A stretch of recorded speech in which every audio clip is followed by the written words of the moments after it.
만나면 좋은 친구 MBC.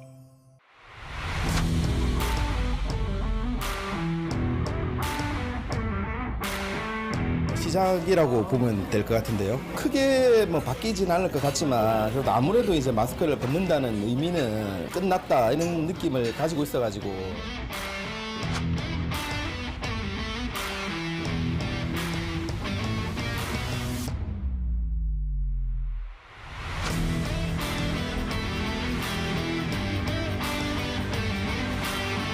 가장 고령화가 많이 진행된 도시이기도 하고 또 우리 도시의 특성이 요양병원이 상당히 밀집되어 있습니다.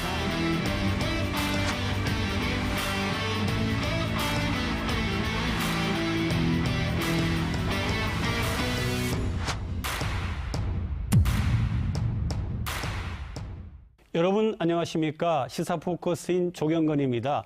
코로나19로 우리 일상이 바뀐 지 3년이 지났습니다. 실내 마스크 의무 해제로 일상은 조금씩 나아지고 있지만 문제점도 여전히 남아 있습니다. 조정 기자 나와 있습니다. 어서 오세요. 네. 네. 열흘 전에 실내 마스크 의무 착용이 해제가 됐잖아요. 그러면서 포스트 코로나에 대한 기대가 일반적으로 높아져 있는 것 같아요. 네, 지난달 30일부터 병원과 대중교통 등 일부 감염 취약시설을 제외하고 실내 마스크 착용이 의무가 아닌 권고로 전환됐습니다. 저희가 해제 당일 여러 곳을 다녀봤는데요. 그래도 마스크 없는 생활이 어색하고 불편한지 여전히 마스크를 착용한 시민들이 더 많았습니다. 해운대구 한 초등학교 교실입니다. 평소 같으면 마스크로 입과 코를 가렸을 선생님이 얼굴을 온전히 드러내고 수업을 하고 있습니다. 일사각형이라서 뺐습니다. 누가 봐도 다르죠? 일부 학생들도 마스크를 벗고 수업에 집중합니다. 지난 3년간 친구 얼굴조차 제대로 볼 기회가 없었던 코로나19 세대의 아이들. 이제 당당히 마스크를 벗고 친구들 앞에 얼굴을 드러낼 수 있게 됐습니다. 엄청 좋긴 한데 한편으로는 좀 친구들이 쳐다보고 이런 게 좀 부끄러워서 친구들이랑 벗을 때 막 웃고 부끄럽고 이런 거는 빨리 좀 익숙해져가지고 다른 친구들도 마스크 벗고 생활했으면 좋겠어요. 저도 오늘 처음으로 마스크를 벗고 수업을 했는데 또 아이들끼리의 의사소통을 제가 더 좀 잘 파악할 수가 있었고 아이들과 저 사이 교사와의 의사소통 또한 조금 더 원활한 점 그리고 수업을 구상할 때 좀 다양한 활동을 좀 조직할 수 있다는 점. 마스크 없는 체육 시간엔 더 큰 해방감을 느낍니다. 마스크에 막혀 숨차오르던 불편함도 이젠 사라졌습니다. 마스크 쓰고 달리기 하니까 숨쉬기도 불편했고 힘들었고 그러고 배드민턴 할 때도 숨쉬기 불편해가지고 가끔씩 창문으로 마스크 벗고 숨 쉬었거든요. 그래서 마스크 벗고 하니까 이제 편할 것 같아요. 점심시간. 하나둘 손님들이 테이블을 차지합니다. 여전히 마스크를 착용한 손님이 더 많긴 하지만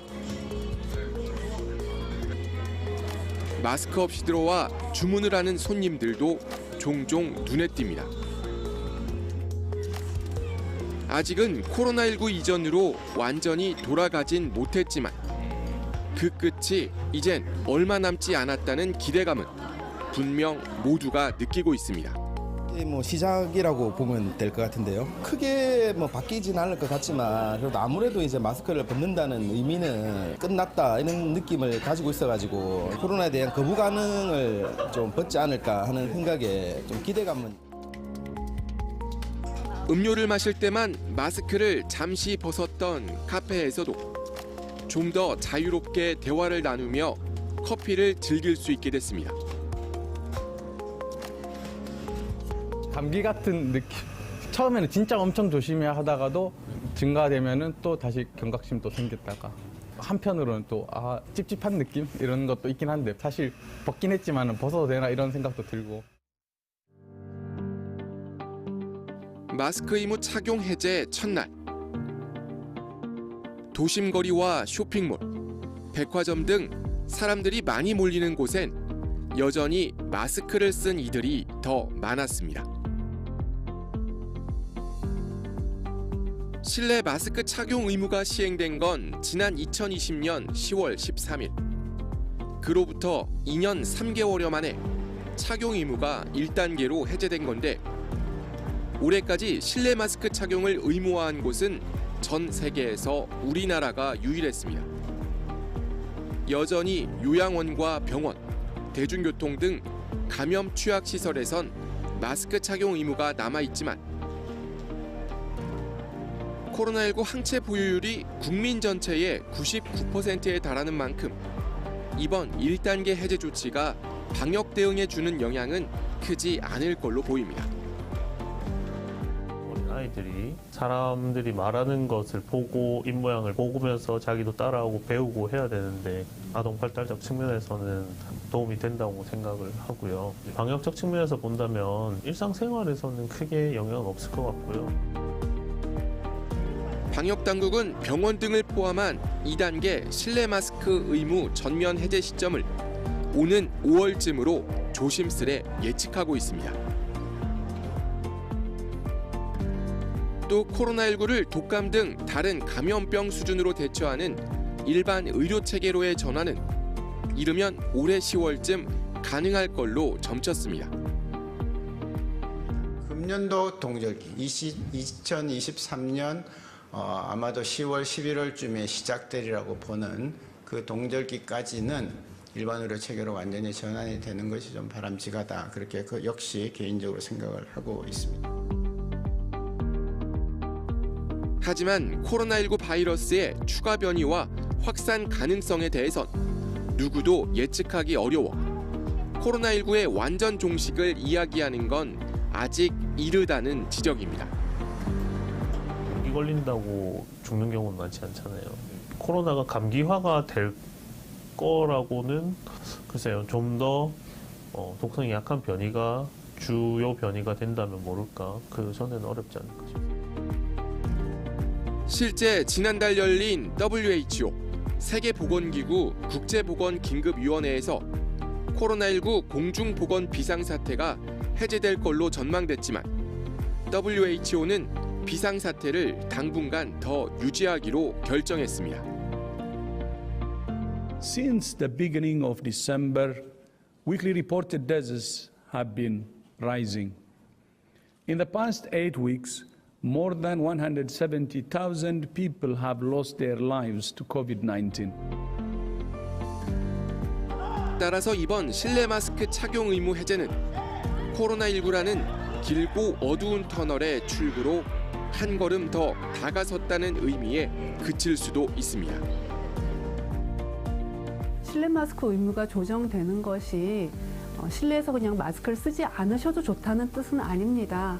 그동안 저희가 의무적으로 요구했던 것에서 이제는 자율적인 권고로 바뀐 것이고요.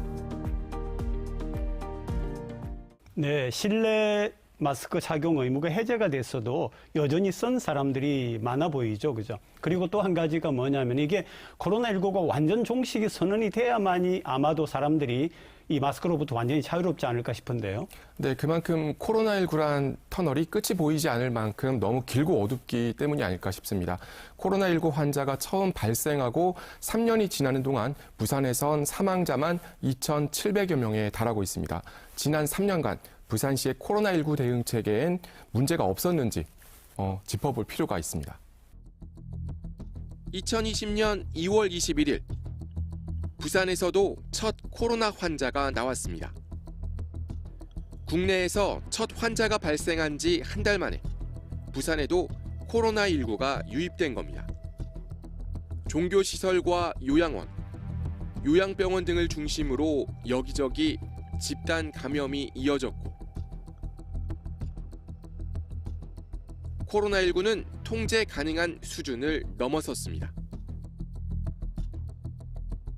교회에서 감염을 일으킨 원인이 되는 것은 그 누구도 알 수가 없는 상황이고요.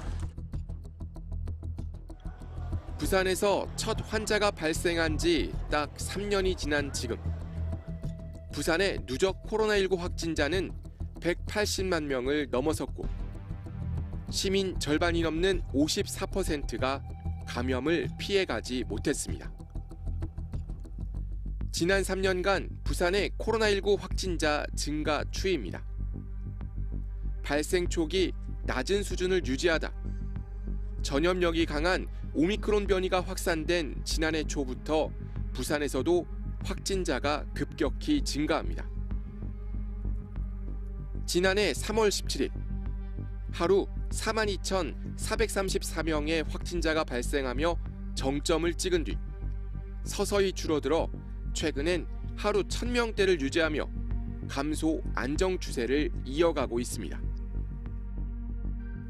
인구 10만 명당 확진자 수를 보면 부산은 54,100여 명으로 전국 17개 시도 가운데 16번째로 발생률이 낮습니다. 감염 확산 방지와 예방엔 나름 성과를 거둔 것으로 평가받지만 사망률을 보면 상황이 전혀 다릅니다. 부산은 인구 10만 명당 사망률이 83.7명으로 전국에서 가장 높습니다. 확진자 발생률이 낮음에도 불구하고 치료 도중 가장 많은 사망자가 나왔다는 얘기입니다. 시 방역당국은 65세 인구가 이미 20%를 넘어 초고령 사회로 접어든 부산의 인구 구조적 특성 때문으로 분석하고 있습니다. 특히 집단 감염 위험이 높은 요양병원에 주목하고 있습니다. 부산의 요양병원 수는 169개. 부산보다 인구가 3배나 많은 서울의 125개보다 훨씬 많습니다.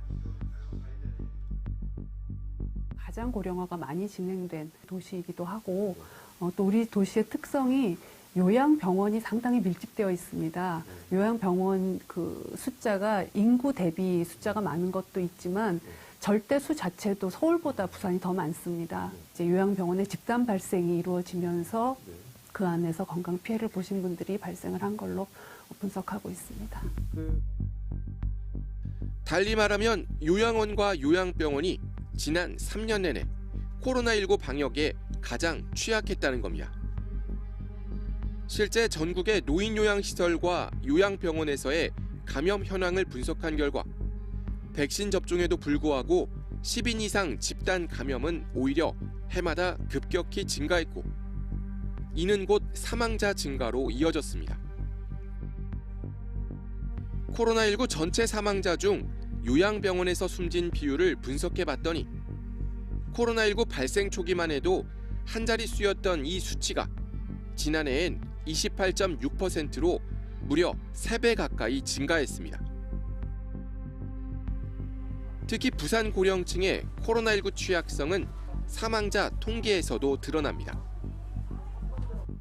코로나19 사망자 중 70대 이상 노인 비율이 부산은 2021년 말 기준 84%로 전국 평균 77%를 크게 웃돌았고 1년 뒤인 지난해 말 기준으로도 상황은 마찬가지였습니다. 감염병의 무방비였던 노인 요양시설.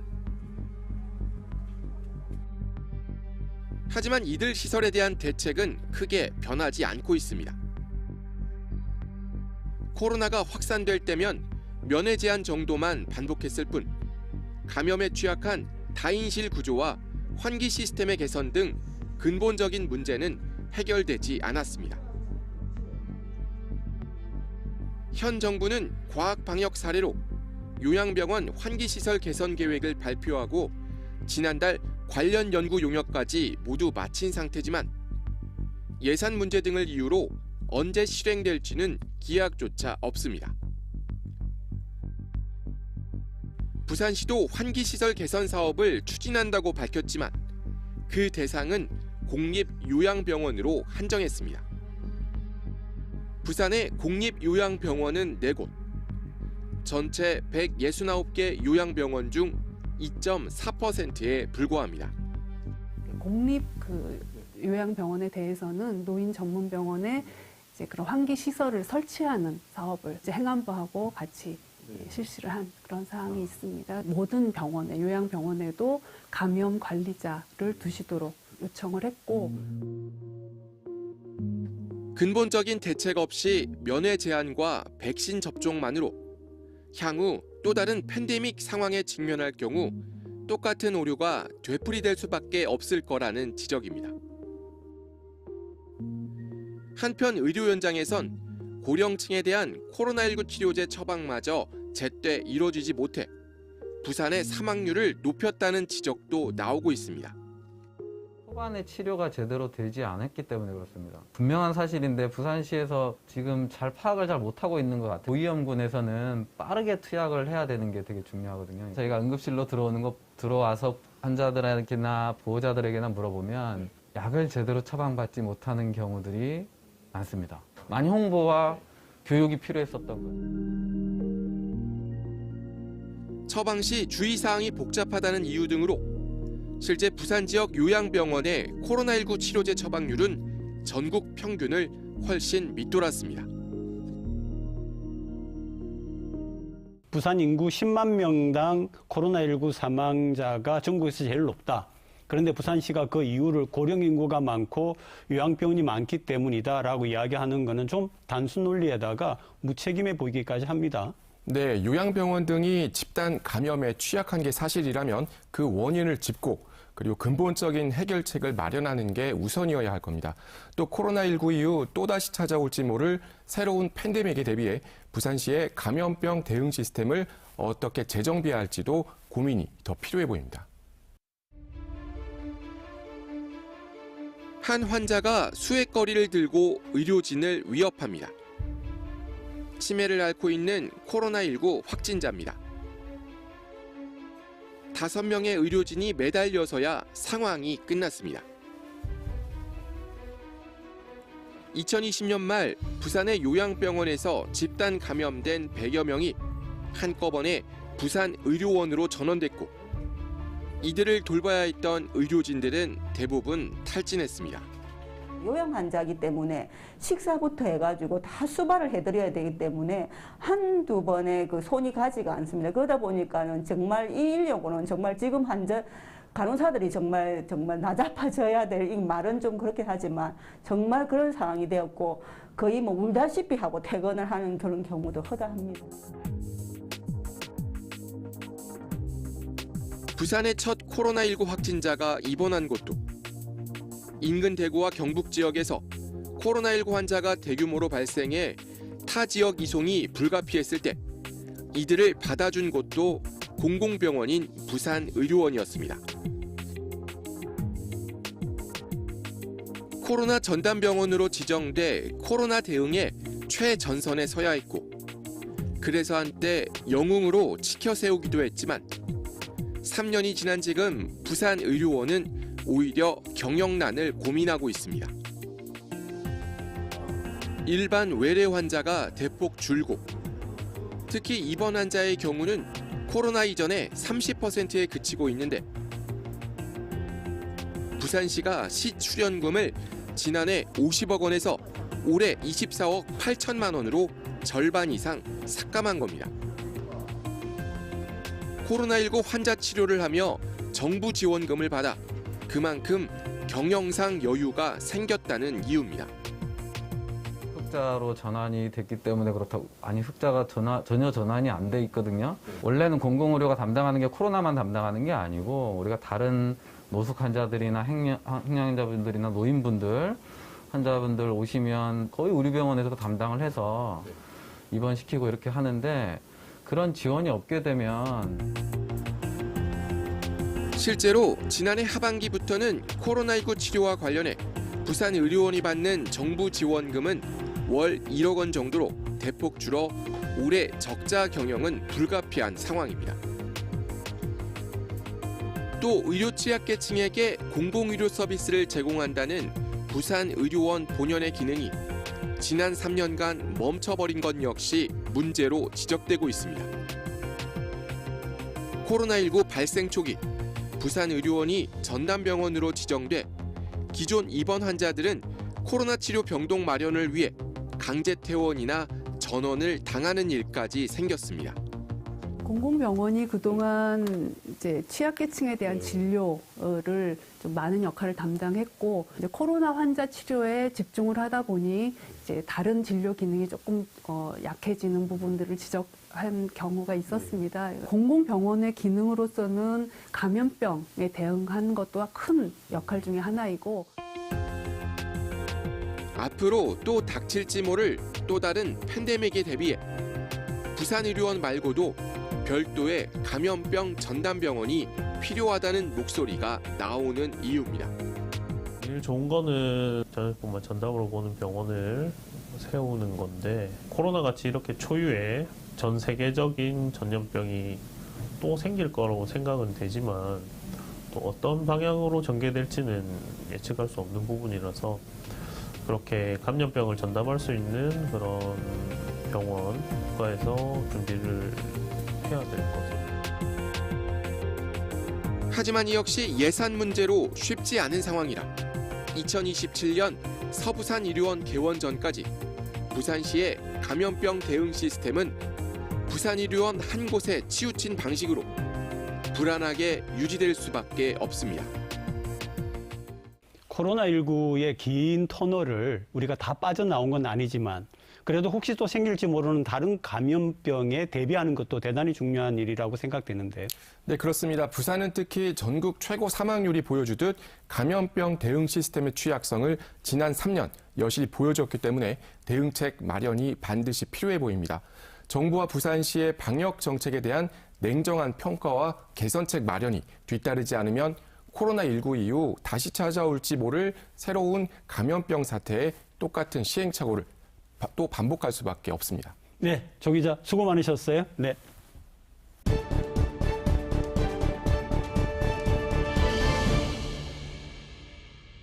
중요한 부산 쟁점들을 짚어보는 뉴스앤 이슈. 오늘도 부산시의회 서지연 의원, 이준호 의원 함께하십니다. 어서 오세요. 네, 반갑습니다. 네네. 지하철 무임승차 논쟁이 뜨거운데요. 영상 보시고 시작하시겠습니다.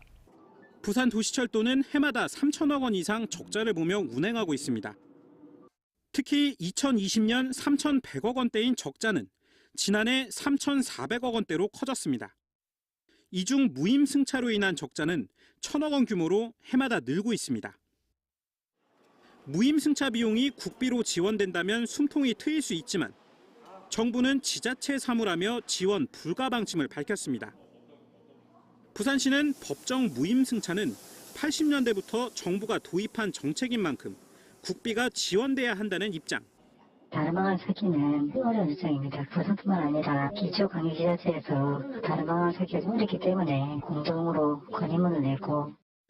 도시철도 수익은 특히 지은 지 40년 된 노후시설 개선과 같은 안전과 직결된 사안에 투입됩니다. 부산시는 무작정 무임승차 혜택 연령을 높이면 고령층 빈곤 문제를 부추길 수 있어 신중한 접근이 필요하다며 정부의 무임승차 손실비 지원을 재차 요청한다는 방침입니다. 도시철도 적자가 매년 3천억이다. 굉장히 어마어마한 금액은 맞습니다. 그죠?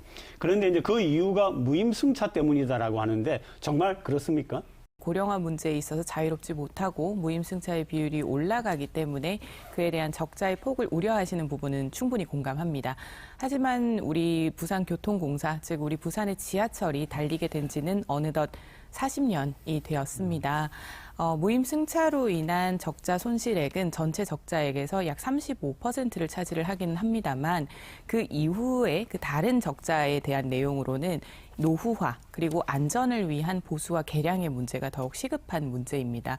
그래서 무임승차 때문에 교통공사의 적자가 계속 늘어나고 있다라고만 보는 것은 좀 단편적이라고 생각합니다. 지하철을 이용하는 비중의 33%가 무임승차를 하고 있기 때문에 정말 이것이 근본적으로 해결되지 않으면 앞으로 적자를 상환할 수 있는 기회는 없을 것이다. 그리고 고령화가 자꾸 진행되고 있기 때문에 우리가 지금 이런 제도를 손보지 않으면 향후 10년 후, 20년 후에는 정말 승객의 절반이 비용을 지불하지 않고 지하철을 이용하는 시대가 도래할 수도 있거든요. 그때는 적자폭을 우리가 감당할 수 없는 시기에 도래할 것이기 때문에 지금이야말로 우리가 손봐야 하는 시기다라고 생각합니다. 딱 요점만 한번 얘기한다면 어떻게 해결하면 좋겠습니까, 이거를? 아무래도 65세 상한선을 70세로 올려버리게 되면 65세에서 70세 사이에 있는 연령대에서 반발이 일게 되죠. 그러면 본인의 다음 선거의 표심에도 영향을 주기 때문에 정치인들이 포퓰리즘성 을 유지하기 위해서 양심적 발언을 하지 못했죠. 하지만 홍준표 시장께서 굉장히 소신 있고 강단 있는 스타일이기 때문에 이 문제를 정확하게 진단하시고 해결하기 위해서 용기 있는 발언을 하셨다라고 저는 생각합니다. 연령 상향에 대해서 지금 말씀을 좀 주신 것 같아요. 그래서 그 부분에 대해서 제가 좀 말씀을 드리면 우선 저희가 이 대중교통이라는 것은 우리 대한민국에서 공공성에 근거하지 않겠습니까? 공공성에 근거한다라는 것은 결국은 우리 시민분들의 편익과 수혜 그리고 복지 차원에서 이 이동권이 보장이 된다라는 것인데 이 이동권이 보장이 되는 그 연령대가 이제 노인복지법에 의해서 이제 기준이 65세로 정해져 있습니다. 노인복지법은 상위법이고 그리고 대통령령으로 정해져 있는 부분이고 무임수송뿐만 아니라 뭐 공공기관을 이용을 하시는 이용료나 입장료 그리고 건강검진까지 모든 기준이 되고 있습니다. 노인이라는 그 큰 틀을 전부 다 재정립을 해야 한다라는 상황인데 연령 상향에 대한 부분이 논의는 하루 이틀 된 것은 아닙니다만 그러면 이 이후에 대한 지자체의 역할이냐 그리고 중앙정부의 역할이냐라는 부분으로 좀 집중을 해야 하고 이 우리나라의 대중교통은 민영화가 아니라 공공성을 띠고 있다는 점을 다시 강조를 드리면서 이 국가 그리고 범정부적으로 이루어져야 된다라고 생각을 합니다. 지금 이제 나와 있는 게 70세로 올리는 문제, 그다음에 각 지역에서 알아서 재정을 좀 더 충당하는 문제, 그리고 정부에다가 아예 좀 지원을 해달라고 하는 이런 이제 방안들이 나와 있는데 부산시는 어떻게 하는 게 좋다고 생각하십니까? 정부에서 추경호 부총리께서 어떤 경우든지 간에 네. 빚을 내서 지방을 도와주는 것은 반대라고 하셨습니다.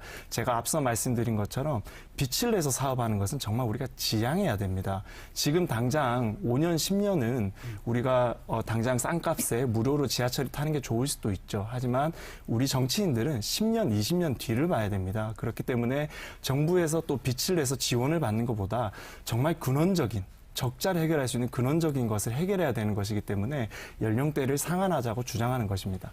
우리나라의 복지 정책과 자연 재난 그리고 질병에 대한 모든 정책은 중앙 정부 중심으로 이루어지고 있습니다.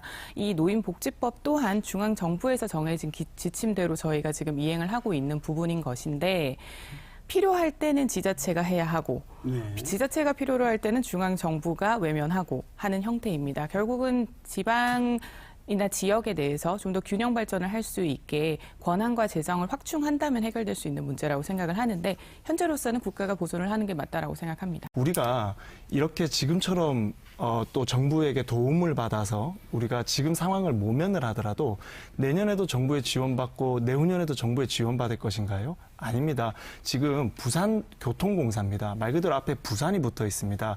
우리 부산 스스로 적자를 해결할 수 있는 자각력을 갖추지 못하면 언젠가는 정부 지원이 없을 때 더 큰 팬데믹이 올 겁니다. 그래서 우리가 우리 스스로 도시에서 해결할 수 있는 자각력을 가져야 되는 것이지 자꾸 중앙정부에 또 빚잔치를 하는 것은 저는 우리 부산의 미래 경제에는 더 져야 될 것이다라고 생각합니다.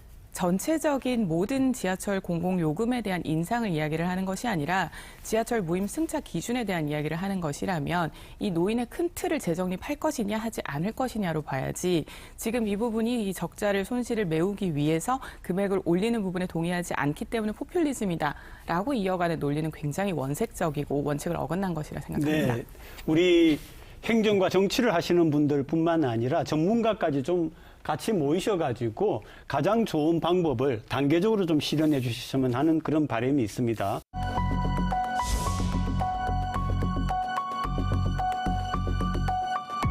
올해도 부산 청년들의 소망 1위는 취업, 역시 일자리 문제였습니다.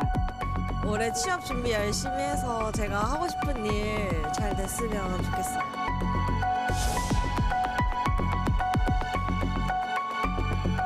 중소 제조업체의 탈부상과 인구 고령화 등의 복합적 요인에 있는 것 같습니다.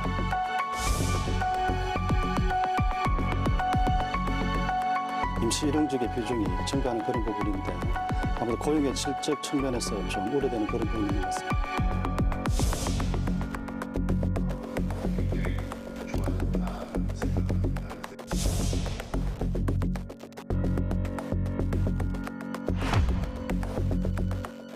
70만 개 일자리 정말 되면 너무 좋겠는데 가능할까요? 네, 일단 부산시에서 이제 민선 8기, 특히 상반기 동안 예산 7조 3천억 정도를 투입해서 일자리 70만 개를 만들겠다라고 선포했습니다. 네. 전국적으로 봐도 가장 많은 수치의 이런 목표를 제시한 것인데요.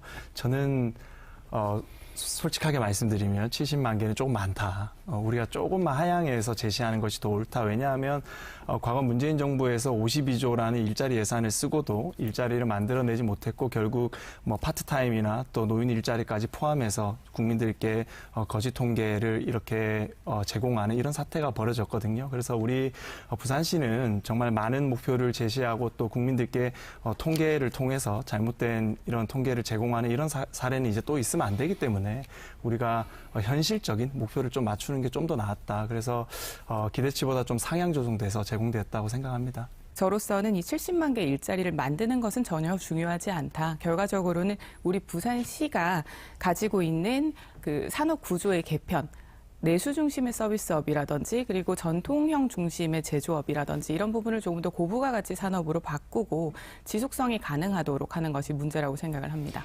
2023년 올해 일자리 전망은 어떻게 보십니까? 네, 우선 올해 같은 경우에는 저는 기존과 비슷한 흐름을 이어갈 것 같아요. 이제 가장 핵심적인 거는 엑스포 이제 선정 여부죠. 올해 말에 이제 발표가 될 건데요. 네. 엑스포의 유치에 성공한다면 부산 경제는 제가 많이 말씀드렸지만 61조에서 70조 정도 부가가치를 가지게 됩니다. 그렇게 되면 기업들이 많이 진출하게 될 것이고 기업이 자유롭게 경쟁하고 산업을 이끌어가면서 양질의 일자리들이 만들어지게 되겠죠. 네. 하지만 반대로 엑스포 유치에 실패하게 된다면 부산이 사실은 일자리를 만들어 가는데 아주 많은 어려움을 겪을 것입니다. 그래서 우리가 올해 남아있는 올해 시간 동안 일자리 창출을 위해서 엑스포 유치를 꼭 해내야 된다라는 생각을 하고 있습니다. 모든 길이 지금 엑스포로 가고 있는 것 네. 같습니다. 뭐 엑스포에 대한 부분 물론 중요합니다. 하지만 엑스포는 실제로 이 시행되는 기간은 3개월 정도고요. 그걸 준비하기 위한 일자리들이 뭐 늘어난다, 뭐 그 외의 서비스에 대한 부분인 건데 결국은 그 또한 서비스업입니다. 내수 중심 서비스업으로 이어가게 되는 것이고요.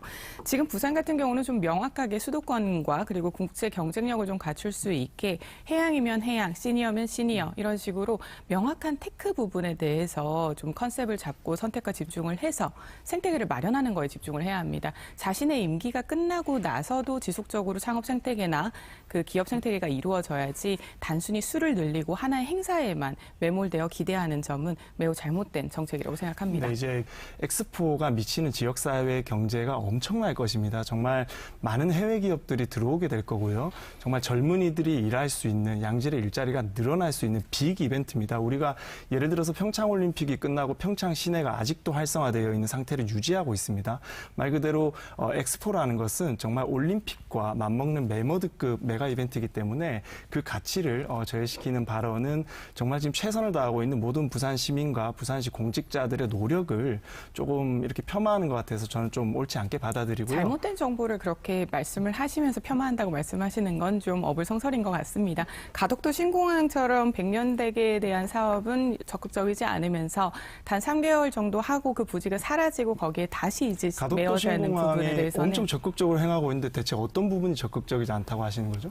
지금까지 부산 경남에서 그리고 이제 지금 TK 신공항 이슈가 이어지는 상황에서 그 최인호 의원님을 제외하고는 부산의 국회의원 그 어떤 분들도 TK 신공항 이슈에 대해서 적극적으로 대응하신 분들이 안 계십니다. 언론 스크린을 제가 해보니까 국민의힘 의원님들도 가덕도 신공항의 당위성에 대해서 어필하고 있고요. 특히 박형준 시장님께서는 가덕도 신공항을 꼭 해야만 되는 이유에 대해서 각종 언론 대담 프로나 또 지면을 통해서도 많은 메시지를 내고 계십니다. 최근에 지지부진한 공법 논란으로 계속해서 시간 끌기를 하셨고요. 그 때문에 실제로 국토부의 사타 보고서에서 나왔던 매립에 대한 부분을 조금 더 축소할 수 있는 부분으로 훨씬 접근을 잘 할 수 있었는데 플로팅이라는 거를 말씀을 하시면서 오히려 시간 끌기로 지금 더 늘어나게 되셨죠.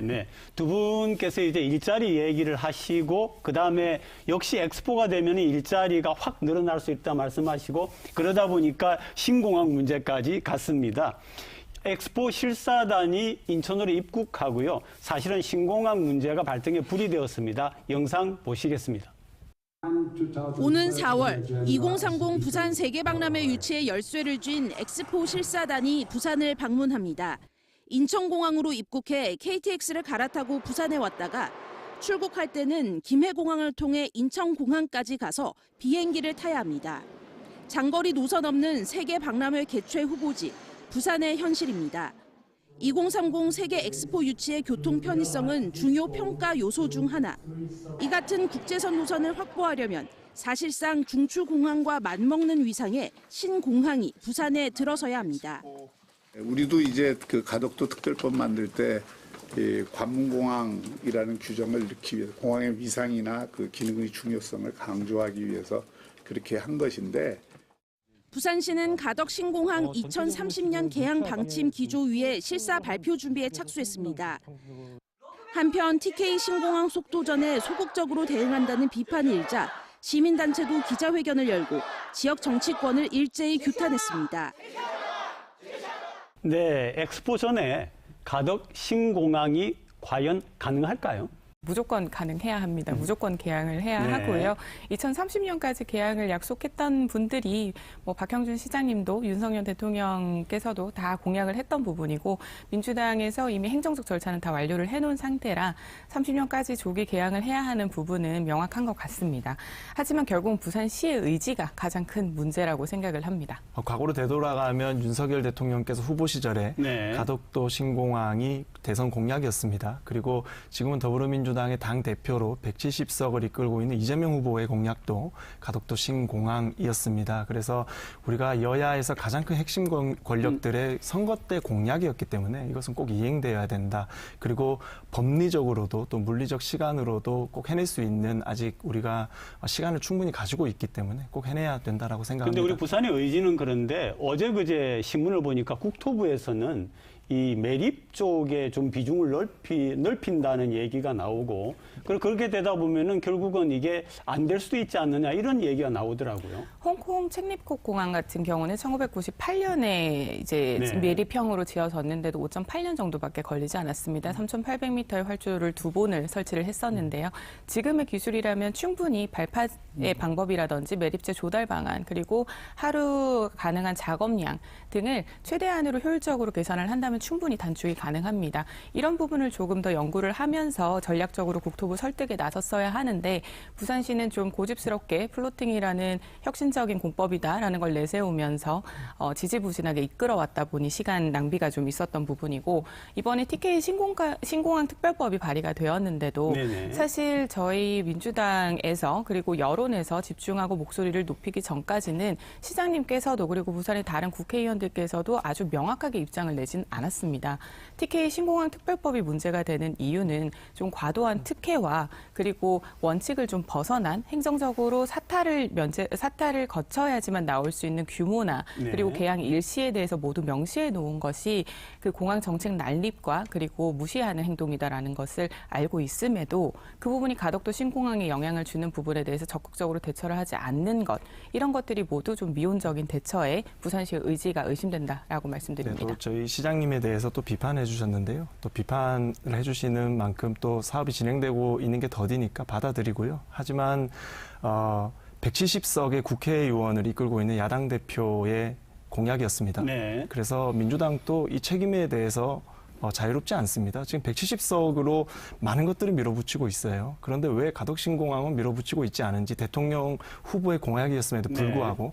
그래서 국민의힘도 책임이 있어서 제가 반성을 한다는 말씀드리고요. 하지만 민주당도 동일한 책임이 있기 때문에 비판만 하지 말고 같이 해결 방안을 모색해야 된다는 말씀을 꼭 드리고 싶습니다. TK 통합신공항 얘기가 나와서 그런데 사실 왜 갑자기 그런 얘기가 나오고 이걸 그럼 부산 같은 경우에 잘 지혜롭게 해결할 수 있는 그런 길 그렇게 할 수 있는 능력이 있을 것 같습니까? 부산시가? TK 신공항과 가덕 신공항은 결국은 한정된 공항 예산으로 나눠서 해야 하는 부분이다 보니까 결국은 무한 경쟁 체제에 돌입을 할 수밖에 없습니다. 게다가 TK 신공항을 2030년 개항이라고 명시를 해놨기 때문에 같은 시점으로 개항을 해야 하는 가덕도 신공항의 입장에서는 모든 행정과 원칙과 법이 다 완료가 되어 있는 상황임에도 불구하고 국토부에서 TK 신공항에 대해서 좀 더 온화한 그런 태도를 취하고 있다 보니 위협이 될 수밖에 없는 것이 사실입니다.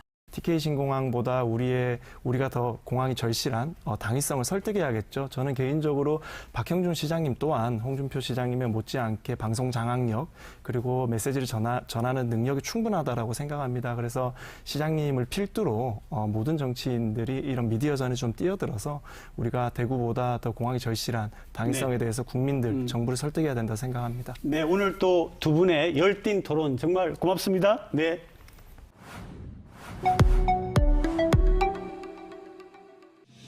부산시가 2030 부산 세계박람회 유치 홍보를 위해 시내버스 100대에 부산의 모습과 에너지를 느낄 수 있는 랩핑을 했으며 서면역 지하통로 기둥에도 부산 엑스포 유치 랩핑 홍보물을 부착했습니다. 이에 앞서 에어부산은 지난해 9월부터 신형 항공기 외부에 엑스포 유치 문구를 새겼습니다. 에코델타시티 중점 경관 관리구역이 기존 97만 제곱미터에서 1100만 제곱미터로 대폭 확대되는 등 부산 지역 중점 경관 관리구역 면적이 3,500만 제곱미터로 2.3배 이상 확대됩니다.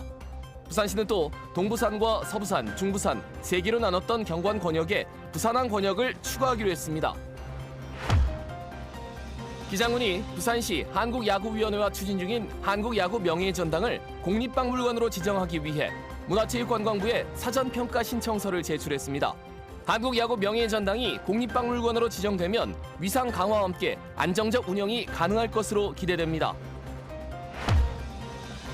동남지방통계청에 따르면 지난달 부산 지역 소비자 물가지수가 지난해 같은 달보다 5% 올랐습니다. 전기와 가스 수도가 지난해보다 26.3% 올라 상승세를 주도했고 가공식품과 수산물도 각각 10.3%, 9.5% 올랐습니다. 부산 지역 물가는 지난해 10월 5.4% 상승의 정점을 기록한 뒤 하향 곡선을 그리다 석 달 만에 상승폭을 확대했습니다. 건강과 안전은 가장 중요한 공적 책무이고 사전 대비는 항상 중요합니다. 오늘도 시청해 주신 여러분 대단히 감사합니다. 다음 주에 찾아뵙겠습니다. 고맙습니다. I know the world is black and white.